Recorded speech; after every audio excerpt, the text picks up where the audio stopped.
బులెటిన్లో మరో breaking news. హైదరాబాద్లోని పాత బస్తీలో భారీగా చెరువుల ఆక్రమణపై హైడ్రాకు ఫిర్యాదులు వెల్లువెత్తుతున్నాయి. 2 రోజుల నుంచి సలకం చెరువుపై కట్టిన ఫాతిమా కాలేజ్ ఉదంతం సోషల్ మీడియాలో వైరల్ గా మారింది.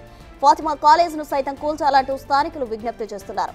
75% పైగా సలకం చెరువును ఆక్రమించి పూర్తి చేసిన ప్లేస్ లో ఫాతిమా కాలేజ్ కట్టారంటూ స్థానికులు ఆరోపిస్తున్నారు. మరోవైపు తనను బుల్లెట్లతో కాల్చినా కూడా పర్వాలేదు, కానీ తన కాలేజ్ ను ఏం చేయొద్దంటున్నారు అక్బరుద్దీన్ ఓవైసీ. దీనిపై మరింత సమాచారం మా ప్రతినిధి రానా అందిస్తారు. సల్కం చెరువు ఇప్పుడు సోషల్ మీడియాలో తెగ వైరల్ అయిపోతుంది.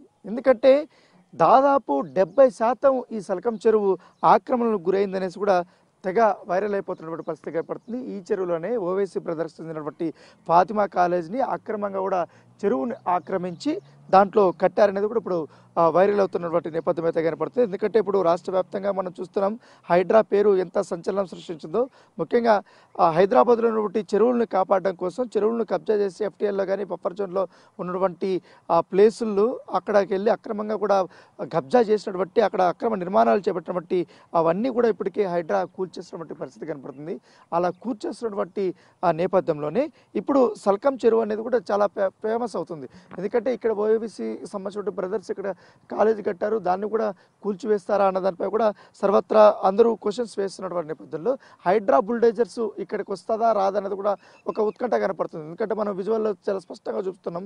ఇక్కడ పెద్ద ఎత్తున కూడా అక్రమ నిర్మాణాలన్నీ కూడా ఉన్నాయి. సల్కం చెరువు ఒకప్పట్లో ఇక్కడ ఈ ఏరియాలో అంతా కూడా బండ్లగూడలో ఉన్నటువంటి ప్లేస్లో కూడా మంచి నీటి సరస్సుగా ఉండేది. దీన్ని స్థానికంగా నూరు చెరువు అని కూడా పిలుస్తారు.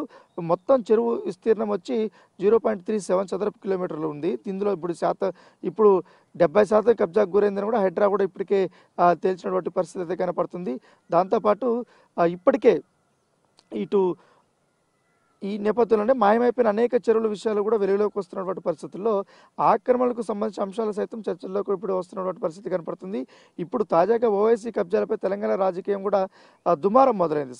సలకం చెరువు మధ్యలో ఫాతిమా కాలేజీని నిర్మించాలన్న ఆరోపణలు వస్తున్నటువంటి నేపథ్యంలో దీన్ని కూడా కూల్చేయాలని పెద్ద ఎత్తున కూడా ఆరోపణలు వస్తున్నాయి, ఫిర్యాదులు కూడా వస్తున్నాయి. ఇప్పటికే ఇటు ఏదైతే చెరువులను కాపాడాలన్న ఉద్దేశంతో మనకు లుబ్నా షరఫ్తో ఎవరైతే ఉన్నారో ఆమె కూడా ఇప్పటికే ఓవైసీ బ్రదర్స్ అక్రమంగా కూడా ఇక్కడ కట్టారు, చెరువు కనపడకుండా పోయిందనేసి కూడా ఆమె కంప్లైంట్ ఇచ్చింది. లోకాయుక్త కూడా ఒకసారి వెళ్ళినటువంటి పరిస్థితి కాబట్టి ఇప్పుడు స్థానిక బీజేపీ నేతలు కానీ వీళ్ళందరూ కూడా పెద్ద ఎత్తున కూడా ఈ అక్రమ కట్టడాలపైన కూడా ఈ యొక్క కంప్లైంట్లు ఇస్తున్నటువంటి నేపథ్యంలో ఇప్పుడు ఎట్టి పరిస్థితుల్లోనే దీనిపైన కూడా చర్యలు తీసుకోవాలనేసి కూడా ఇప్పుడు పెద్ద ఎత్తున సోషల్ మీడియా వేదికగా కూడా ఇప్పటికే ఫిర్యాదులు వస్తున్నాయి. దానితో పాటు ఇప్పటికే నన్ను కాల్చండి కానీ తూటాలతో చేయండి కానీ కాకపోతే నా విద్యా సంస్థలు మాత్రం నేను కాపాడుకుంటానంటే, ఎందుకంటే వేలాది మందికి విస్తృతంగా నేను విద్యను అందిస్తున్నాను, దయచేసి ఈ యొక్క ఏదైతే ఫాతిమా కాలేజీని ఇక్కడి నుంచి మీరు కూల్చవద్దన్నట్టు కూడా అక్బరుద్దీన్ ఓవైసీ చేసినటువంటి వ్యాఖ్యలు ఇప్పుడు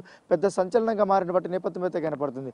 ఎందుకంటే చాలా గతంలో 2016 నుంచి 2021 లోపలనే ఈ యొక్క కాలేజీ నిర్మాణం జరిగింది. చాలా పెద్ద ఎత్తున కూడా నిర్మించేశారనేది కూడా ఇప్పటికే ఆరోపణలు వచ్చింది. కాబట్టి మొత్తం యావత్తు దేశవ్యాప్తంగా కూడా ఈ ఫాతిమా కాలేజీ గురించి కానీ ఈ సలకం చెరువు గురించి కానీ పెద్ద ఎత్తున చర్చ అనేది నడుస్తుంది.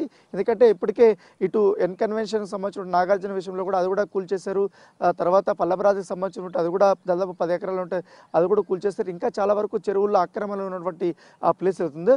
కూల్చేయడానికి రేవంత్ సర్కారు డేర్ డిసిషన్ తీసుకున్నటువంటి నేపథ్యంలో ఇప్పుడు దీన్ని కూడా కూల్చేయాలనేటువంటి ఫిర్యాదులు అయితే వస్తున్నాయి. సో ఏదన్నమాట కానీ ఇప్పుడు స్థానికంగా ఇక్కడికి ఒకవేళ కానీ హైడ్రా అధికారులు ఇక్కడికి వస్తే మాత్రం అడ్డుకునే అవకాశం ఉందనేసి కూడా మనకు తెలుస్తుంది. ఎందుకంటే గతంలో కూడా చాలా మంది అధికారులు సర్వే చేయడానికి వచ్చినప్పుడు ఇక్కడ స్థానికంగా ఉన్నటువంటి వారందరూ కూడా అడ్డుకున్నటువంటి సందర్భాలు కూడా ఉన్నాయి. దాంతోపాటు ఎక్కడ కూడా ఈ ఆక్రమణలు జరిగాయనేది కూడా నిరూపించుకోలేక కూడా పోయినటువంటి సందర్భం కనపడుతుంది. అయితే ఎఫ్టీఎల్ సంబంధించి కానీ అలాగే బఫర్ జోన్కి సంబంధించి కానీ ఈ సలకం చెరువులో ఖచ్చితంగా అక్రమ నిర్మాణాలు అనేది ఉన్నాయనేది కూడా ఇప్పటికే హైడ్రా నిర్ధారించుకుంది. దానికి అనేక రికార్డులు కూడా పరిశీలించిన తర్వాత ఖచ్చితంగా దీనిపైన కూడా చర్యలు తీసుకోవాలని కూడా భావిస్తున్నట్టు తెలుస్తుంది. కానీ ఎప్పుడు తీసుకుంటారు? నిజంగానే అనుకున్నట్టుగా సోషల్ మీడియాలో చర్చ జరుగుతున్నట్టుగా ఓవైసీ బ్రదర్కి సంబంధించినటువంటి ఈ ఫాతిమా కాలేజీని ఈ సల్కం చెరువుని ఆక్రమించినటువంటి ఆక్రమణదారిని కూడా కూల్చేస్తారా లేదని కూడా ఒకసారి మనం చూడాల్సి ఉంటుంది.